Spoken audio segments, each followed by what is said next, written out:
ઈરાનમાં મોંઘવારી અને ચલણ સંકટ સામે ચાલી રહેલા વિરોધ પ્રદર્શનો હિંસક બન્યા છે.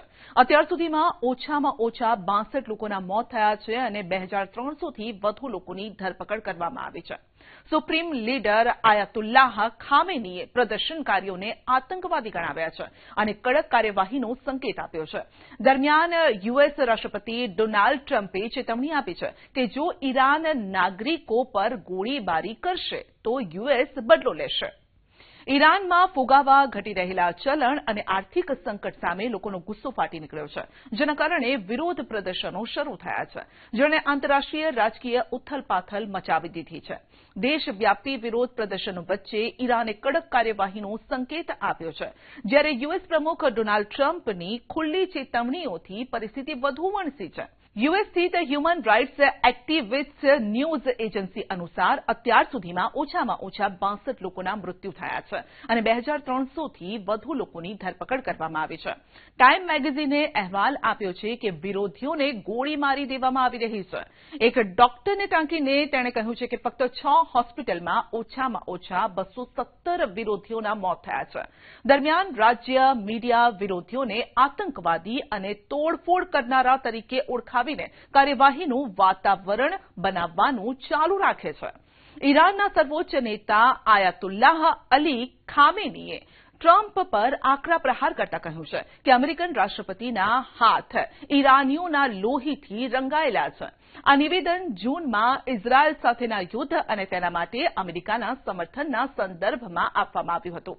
સરકારી ટીવી પર પ્રસારિત થયેલા ભાષણમાં ખામેનીએ વિરોધીઓને નિશાન બનાવ્યા છે, જ્યારે કે તેમના સમર્થકોએ ડેથ ટુ અમેરિકાના નારા પણ લગાવ્યા.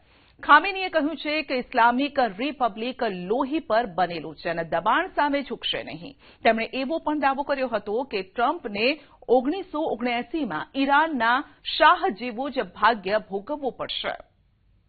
બીજી તરફ ટ્રમ્પે પરિસ્થિતિ પર ખૂબ જ આક્રમક વલણ અપનાવ્યું છે. તેમણે કહ્યું છે કે ઈરાન ખૂબ જ ગંભીર મુશ્કેલીમાં છે. ઈરાની સરકાર માટે શ્રેષ્ઠ રહેશે કે તે વિરોધીઓ પર ગોળીબાર શરૂ ન કરે, નહીં તો અમેરિકા પણ કરશે. ટ્રમ્પે સ્પષ્ટતા કરી કે આનો અર્થ જમીની લશ્કરી કાર્યવાહી નહીં થાય, પરંતુ ઈરાનને જ્યાં દુઃખ થાય છે ત્યાં મારવામાં આવશે.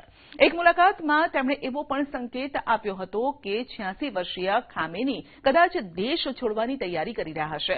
ઈરાને વિરોધ પ્રદર્શનોને દબાવવા માટે દેશવ્યાપી ઇન્ટરનેટ બંધ લાદ્યો. ઇન્ટરનેટ મોનિટર, નેટ બ્લોક્સ અને એમ્નેસ્ટી ઇન્ટરનેશનલે આને માનવ અધિકારનું ગંભીર ઉલ્લંઘન ગણાવ્યું છે. એમ્નેસ્ટીના મતે ઇન્ટરનેટ બંધનો હેતુ હિંસા અને મૃત્યુની સાચી હદ છુપાવવાનો છે. નોર્વે સ્થિત એનજીઓ ઈરાન હ્યુમન રાઇટ્સે અહેવાલ આપ્યો છે કે મૃતકોમાં ઓછામાં ઓછા 9 બાળકોનો સમાવેશ થાય છે. આ દરમિયાન ભારતે પણ પરિસ્થિતિ પર નજીકથી નજર રાખવાની પ્રતિજ્ઞા લીધી છે. વિદેશ મંત્રાલયના પ્રવક્તાએ જણાવ્યું હતું કે ઈરાનમાં આશરે 10,000 ભારતીય નાગરિક અને ભારતીય મૂળના લોકો રહે છે અને તેમની સુરક્ષા અંગે એક સલાહકાર જારી કરવામાં આવ્યો છે. તહેરાન સહિત અનેક મોટા શહેરોમાં હજારો લોકો રસ્તા પર ઉતરી આવ્યા છે. તાનાશાહ મુલતવી રહે જેવા નારા પણ લગાવી રહ્યા છે. મહેસા અમીનીના મૃત્યુ પછી 2022-23ના વિરોધ પ્રદર્શનો પછી આ વિરોધ પ્રદર્શનો સૌથી મોટા માનવામાં આવે છે અને 1979ની ઇસ્લામિક ક્રાંતિ પછી સત્તા માટે સૌથી મોટા પડકાર તરીકે પણ જોવામાં આવે છે.